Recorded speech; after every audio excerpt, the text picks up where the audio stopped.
मूल हत्या देवता जानवर आयरन ब्लड योद्धा वह आ गया। कहा जाता है कि 17वीं शताब्दी में उत्तरी अमेरिका के विशाल मैदानों पर कोमांची नामक एक भारतीय जनजाति रहती थी। वे युद्ध प्रिय और घुड़सवारी में निपुण थे। काशा भी इस जनजाति की एक सदस्य थी। हालांकि वह एक लड़की थी, लेकिन उसके पास एक बाज का दिल था। वुज़ू की महिलाएं हर दिन जंगली सब्जियां खोदने की जिम्मेदारी लेती थीं, जबकि उसे शिकार करना पसंद था। काशा व्यस्त समय में से समय निकालकर हमेशा जंगल में जाकर शिकार के कौशल का अभ्यास करती थी। उसकी फेंकी हुई कुल्हाड़ी की ताकत जबरदस्त होती थी और वह हमेशा निशाने पर लगती थी। जब उसने जंगल में सफेद पूंछ वाले हिरण को देखा तो काशा तुरंत उत्साहित हो गई। इस हिरण को पकड़ने के लिए काशा ने कुत्ते को अपने साथ घेराबंदी करने के लिए कहा, लेकिन जैसे ही वह कार्रवाई करने वाली थी, आकाश में एक आवाज ने सफेद पूंछ वाले हिरण को डरा दिया और काशा ने उसे पकड़ने के लिए दौड़ लगा दी, यह ठानकर कि वह इस हिरण को जरूर पकड़ेगी। सही समय पर काशा ने अपना उड़ता हुआ कुल्हाड़ी फेंका, लेकिन अफसोस वह थोड़ा सा चूक गई। जब काशा को होश आया तो उसने देखा कि कुत्ता पहले ही जाल में फंस चुका था। वह समझ नहीं पाई कि सामने क्या है, लेकिन उसने कुत्ते को जाल से छुड़ा लिया। जब वह इस पर हैरान थी तो आकाश में कुछ अजीब सा दिखा। उसने देखा कि आग की लपटें आकाश में गरज रही थीं। काशा ने यह बात अपने भाई डाको को बताई और कहा कि उसने बिजली पक्षी का संकेत देखा है। काशा ने कहा कि वह परीक्षण के लिए तैयार है, लेकिन डाको ऐसा नहीं मानता। आखिरकार उन्हें उन जीवों का सामना करना है जो उनका शिकार करना चाहते हैं। जब आयरन ब्लड योद्धा को जमीन पर भेजा गया तो अंतरिक्ष यान पृथ्वी से चला गया और उसका परीक्षण यहीं से शुरू होगा। जब वह वापस जनजाति में आई तो काशा ने दिन की उपज अपनी माँ को दी। वह न केवल शिकार में माहिर थी, बल्कि उसने अपनी माँ से कुछ चिकित्सा कौशल भी सीखे थे। हालांकि माँ नहीं चाहती थी कि वह शिकारी बने। उनका मानना था कि बेटी का जंगली सब्जियां खोदना और बच्चे पैदा करना ही उसका कर्तव्य है। जिद्दी काशा ने समझौता नहीं किया। तभी डाको आ गया, जिससे माँ और बेटी के बीच का तनाव समाप्त हो गया। इसके बाद काशा ने माँ की मदद से जड़ी बूटियां ढूंढनी शुरू की, जिसे वह उबाऊ और नीरस मानती थी।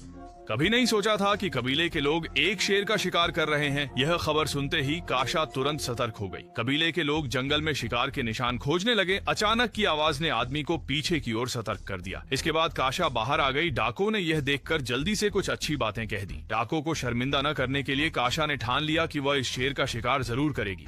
हालांकि जब वे कार्रवाई कर रहे थे, उसी समय खतरनाक योद्धा भी इस जंगल में सक्रिय था। रास्ते के निशानों का पीछा करते हुए उन्होंने खून के कुछ धब्बे पाए। सच में ज्यादा दूर नहीं चलते ही काशा ने घायल साथी को खोज लिया।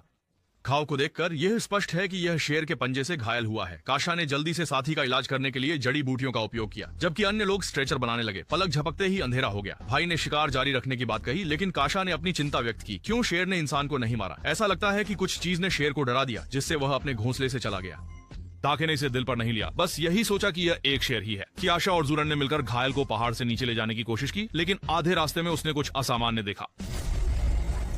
यह तो एक खाल उतारी हुई सांप थी। काशा तुरंत सतर्क हो गई और जमीन पर के पैरों के निशान से पता चलता है कि जानवर का आकार बहुत बड़ा है। लेकिन कबीले के लोग सोचते हैं कि वह सिर्फ एक भालू है और उन्हें आगे बढ़ना चाहिए। कबीले के लोगों ने काशा से कहा कि वह न रुके, लेकिन काशा ऐसा नहीं मानती थी। उसे अपने भाई की चिंता थी कि वह खतरे में पड़ सकता है, इसलिए वह जंगल में वापस चली गई। हालांकि रास्ते में चलते समय पीछे का साथी अचानक गायब हो गया। काशा तुरंत सतर्क हो गया और पेड़ के पास पहुंचा। तभी डाको ने उसे खींच लिया और कहा कि शेर पास में ही है। काशा ने तुरंत अपनी खोज अपने भाई को बताई, लेकिन शेर को पकड़ने में व्यस्त डाको ने अपनी बहन की बात पर ध्यान नहीं दिया। काशा को लगा कि चारा डालकर शेर को फंसाया जा सकता है, लेकिन साथी का मानना था कि असली शिकारी को खुद पहल करनी चाहिए।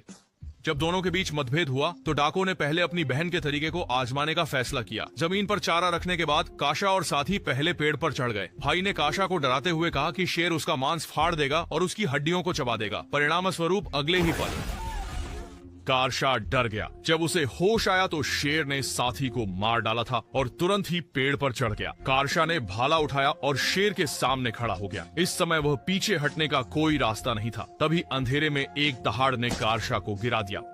जब काशा फिर से जागा तो वह पहले ही अपने भाई द्वारा घर भेजा जा चुका था और डाको जंगल में वापस जाकर पीछा कर रहा था। जब काशा अपने भाई की चिंता कर रहा था, डाको पहले ही शेर को कंधे पर उठाकर कबीले में लौट आया था। उसकी बहादुरी को सरदार ने मान्यता दी और सभी लोग इस योद्धा की प्रशंसा करने के लिए इकट्ठा हो गए, जिससे पास खड़ा काशा बहुत ईर्ष्या महसूस कर रहा था।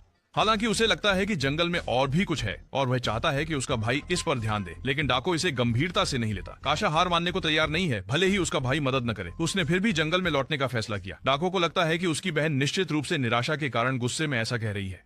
अगले दिन काशा को लड़कियों ने जल्दी जगा दिया और देखा कि सब लोग जंगली सब्जियां खोदने बाहर गए हैं। काशा को और भी बुरा लगा। वह नहीं चाहता था कि वह दिन भर बस मूली खोदे और बच्चे पैदा करे। एक सच्चा शिकारी बनने के लिए काशा ने मन ही मन ठान लिया कि वह इस बार का शिकार अकेले अपने दम पर पूरा करेगा। उस रात के बाद काशा ने आयरन वॉरियर के निशान खोजने शुरू किए। एक पेड़ के ठूंठ के सामने उसने चमकदार रंग के खून के निशान देखे। जमीन पर छोड़े गए पैरों के निशान को मापा। काशा ने अंदाजा लगाया कि सामने वाला जरूर बहुत बड़ा है। इस समय एक जंगली भेड़िया अपने शिकार को देख चुका था, लेकिन उसकी हरकतें पहले ही आयरन ब्लड वॉरियर द्वारा निशाना बनाई जा चुकी थी। जैसे ही जंगली भेड़िया सफल होने वाला था, आयरन ब्लड वॉरियर ने उसका शिकार छीन लिया। चुनौती का सामना करते हुए आत्मविश्वास से भरा जंगली भेड़िया उस पर झपटा। परिणाम की कल्पना की जा सकती है। भेड़िए की खाल उतारकर उसके पंजे काट दिए गए। इसी समय शिकार को और अधिक प्रभावी बनाने के लिए काशा ने अपनी कुल्हाड़ी में रस्सी बांध दी, जिससे उसकी उड़ती हुई कुल्हाड़ी का उपयोग और भी बेहतर हो गया। दूसरी ओर रक्त पिपासु योद्धा ने भेड़िए के सिर को एक ट्रॉफी बना दिया, लेकिन कुत्ते की आवाज ने उसका ध्यान खींचा। इसके तुरंत बाद रक्त पिपासु योद्धा ने अदृश्यता चालू कर दी। फिर